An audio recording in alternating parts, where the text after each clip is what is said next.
beshemerwe izo bari anyumwe bazyo bamwe ombebembezi nibagira ngo government ekyekozere okukyendeza nico garza enyuma ebyentunguka omucyanga cyabo. Funds the local revenue. Then the last department is under works, rather the last project under works is rehabilitation of Rubindo Hwezu border feeder road. The geographical location is Rubindo sub-county. The planned amount is 300 million Ghana shillings. No amount has been paid so far, and the source of funds, transitional development, and the construction is still ongoing, not yet complete. Let's go to water as a department.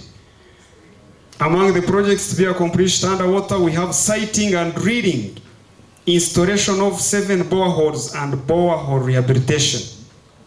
The geographical location are the selected sub-counties. And the cost, the planned amount is 442,287,157. No amount has been paid. The source of funds is RWSCG, and the construction is still ongoing. Abeebembezi nibonje bajango entebe kanseji tubabandize kubebuzaho batu districts batuhereze sente zikumara kandi bayambe town council zitu abokanyo ninje cyane town council bahereze sente zabo in time baze gukora, otherwise yonto rubatera umuntu waburisho kandi sente kuzukubanje munonga nabwe mbaba tukoma mwe tushabangu kucyanci basika batongere sente tuzihereze services za president ari kusiba nagambira abantu baburisho kire munonga harimo n'uburemezi bw'enjara abantu b'enjara cyo kure n'abazira ta school fees nkarema sata ko kuchendeza avandingi nari mukweleza sente nkamashomero kiretera abaziri kandi bashanga bintu buremezi nane byanga bitukatunguka. Chairman wa district ya Mbarara nagira ngo okuchondoza okwakozerwe abw'Embaririra nchije kuteganisa emirimo ya district or at the revenues